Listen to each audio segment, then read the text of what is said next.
کتابیں اس حالت میں لکھی کہ آپ بیمار تھے، ناسازی طبع کے باوجود کلمی جہاد کا سلسلہ جاری رکھتے، اس تیزی سے لکھتے کہ بعض ضخیم کتب صرف چند ہفتوں میں تالیف کی، مضمون لکھ کر کاتب کو بھجواتے یا خود لے کر جاتے، خود ہی پروف پڑھتے، پریس میں چھپوانے کے لیے جاتے، پھر اشاعت کے انضامات میں اپنے احباب کے ساتھ شامل ہوتے۔ ذرا اندازہ کیجئے کہ اس مجاہد اعظم کے شب و روز کی کیا کیفیت ہوتی ہوگی۔ اس ساری کیفیت کا تصور کر کے دل جذبات کے ہاتھوں بے قابو ہونے لگتا ہے کہ خدا کا بزرگ مسیح کس طرح مردانہ وار دن رات اس عظیم کلمی جہاد پر کمر بستہ رہا، اور دن رات کی اس پہم سائے مشکور کرنے کے بعد اس کی زبان پر یہ کلمات جاری تھے کہ میں اپنے تئیں صرف ایک نالائق مزدور سمجھتا۔ اللہ تعالیٰ نے اس کیفیت کو یوں نوازا کہ مسیح محمدی علیہ السلام کو جانثار اور فداکار حواری کثرت سے عطا فرمائے، جو آپ کے اس کلمی جہاد میں آپ کے ممد و معاون ثابت ہوئے اور ہر خدمت کو اپنی سعادت سمجھتے ہوئے ہمیشہ آپ کے قدموں میں پڑے رہتے تھے۔ اور دوسری طرف خدائے ذو المنن نے اس کلمی جہاد کو غیر معمولی تاثیرات سے نوازا، ایک ایسے ثمر آور سرسبز درخت کی طرح جو شیریں ثمرات سے لد جاتا ہے۔ آپ کے کلمی جہاد کے ثمر سدا بہار ہیں، یہ آپ کی زندگی تک محدود نہیں رہے، بلکہ ان کے فیضان کا دامن ابدالآباد تک پھیلا ہوا ہے۔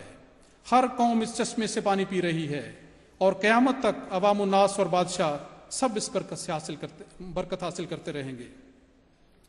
سیدنا حضرت مسیح موعود علیہ السلام کے علم کلام کو اپنی قوت و تاثیر اور جذب و کشش کے اعتبار سے بھی ایک امتیازی شان حاصل ہے۔ آپ قلم کے بادشاہ تھے، اور آپ کی تحریرات پڑھتے ہوئے یوں محسوس ہوتا ہے کہ گویا خدائے رحمان نے مناسب اور موزوں الفاظ کو آپ کے تابع فرمان بنا دیا ہے۔ برمحل الفاظ، برجستہ تبصرہ اور مناسب حال تشبیہ و امثال آپ کے کلام میں اس کثرت سے نظر آتی ہیں کہ انسانی عقل حیران رہ جاتی ہے کہ خدایا یہ کسی انسان کی تحریر ہے یا کوئی نوشتہ آسمانی ہے۔ سیدنا حضرت مسیح موعود علیہ السلام کے کلمی جہاد کی ایک امتیازی شان یہ ہے کہ سرور کونین محمد مصطفیٰ صلی اللہ علیہ وسلم کی غلامی کی نسبت سے آپ کے جہاد کا دائرہ عالمگیر تھا، باوجود مالی وسائل نہ ہونے کے، باوجود اس بات کے کہ آپ ایک ایسی بستی میں رہتے تھے جو گمنامی کے لحاظ سے مثل غار تھی، جہاں طباعت، اشاعت اور ترسیل کی سہولتیں ابتدا میں موجود نہ تھیں، اور ابتدا میں آپ کے مساعدین کی تعداد نہ ہونے کے برابر اور بعد میں بھی بالکل محدود تھی۔ ان سب موانع کے باوجود حضرت مسیح موعود علیہ الصلوۃ والسلام نے اپنی کتب اور اشتہارات کو اکناف عالم میں پھیلایا، بلاد عربیہ کے علاوہ امریکہ، برطانیہ اور دنیا کے دور دراز ملکوں میں حق و صداقت کی آواز کو ہر ممکن طریق سے پہنچایا، اصل کتب بھی ارسال کی اور تراجم بھی، دستی بھی اور بذریعہ ڈاک بھی، عوام الناس کے لیے بھی اور خواص کے نام بھی۔ الغرض آپ نے اس میدان میں بھی سعی بلیغ فرمائی اور پیغام حق پہنچانے میں کوئی دقیقہ فروگزاشت نہیں کیا۔ اپنے آقا و مولا نبی مقتدی حضرت محمد مصطفیٰ صلی اللہ علیہ وسلم کے نقوش پاک کی پیروی کرنا سیدنا حضرت مسیح موعود علیہ السلام کی روح کی غذا تھا۔ اس کی ایک ایمان افروز مثال یہ ہے کہ ہادی برحق رسول پاک صلی اللہ علیہ وسلم نے باوجود امی ہونے کے اپنے وقت کے عظیم ترین حکمرانوں کو تبلیغی خطوط کے ذریعے دعوت اسلام دی، اور اسی طرح کلمی جہاد کی مبارک سنت قائم فرمائی۔ حضرت مسیح پاک علیہ السلام نے بھی اس مبارک اسوے پر عمل کرتے ہوئے انگریزی زبان نہ جاننے کے باوجود اپنے وقت کی ایک عظیم ترین حکمران ملکہ وکٹوریہ کیسرائے ہند و انگلستان کو دعوت اسلام دی، اور بڑی شان کے ساتھ یہ فریضہ سر انجام دیا۔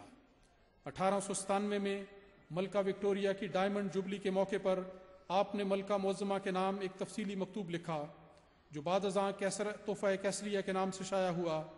مسیح پاک علیہ السلام نے نہ صرف ملکہ کو پرخلوص مبارکباد دی، بلکہ دلی دعاؤں کے ساتھ اسلم تسلم کے اسوہ مبارکہ کی مطابقت میں بڑی جرت اور دلیری کے ساتھ اسلام قبول کرنے کی دعوت دی۔ 2 سال کے بعد ملکہ معظمہ کے نام ایک اور خط یاد دہانی کے طور پہ لکھا، جو 1899 میں ستارہ کیسرا کے نام سے شائع ہوا۔ اس خط میں بھی نہایت پر حکمت انداز میں اسلام کا پیغام پہنچایا گیا۔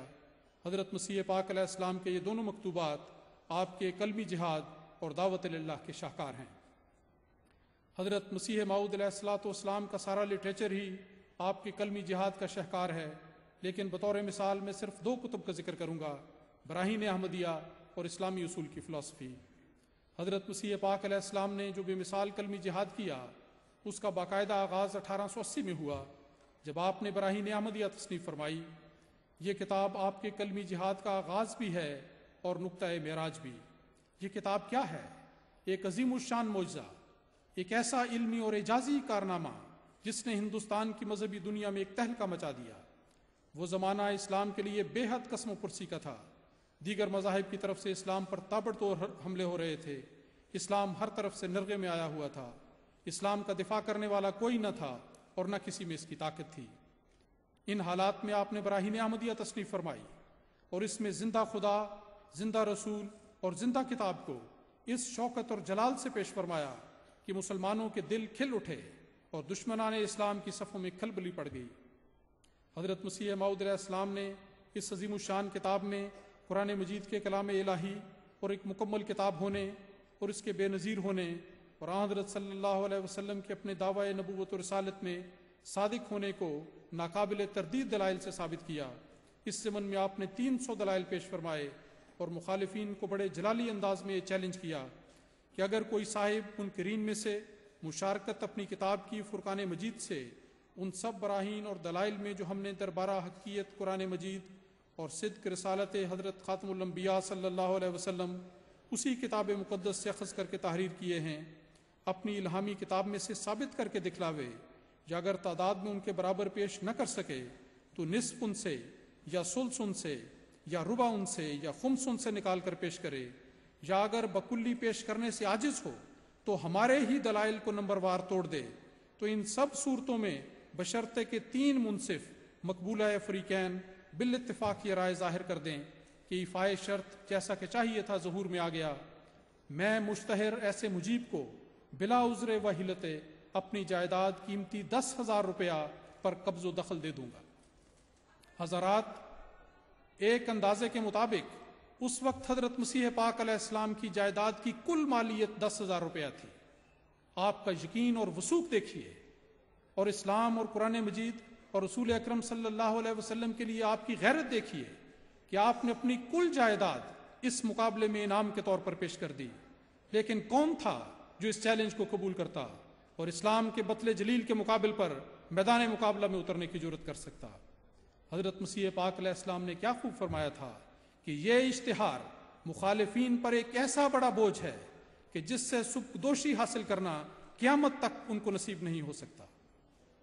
براہین احمدیہ حضرت مسیح پاک علیہ السلام کے کلمی جہاد کا وہ بے نظیر شاہکار ہے جس کو اعلام الہی میں ذوالفقار علی قرار دیا گیا کہ یہ حضرت علی کی تلوار کی طرح باطل شکن کتاب ہے۔ اس کا نام ایک کشف قطبی رکھا گیا کہ یہ کتاب آسمان ہدایت پر قطب ستارے کی طرح چمکے گی اور گمراہی کی ظلمت میں دین حق کی راہ دکھانے والی ہوگی۔ براہین احمدیہ کی اشاعت پر اس وقت کے جید علماء اور علماء دین نے کیا کہا؟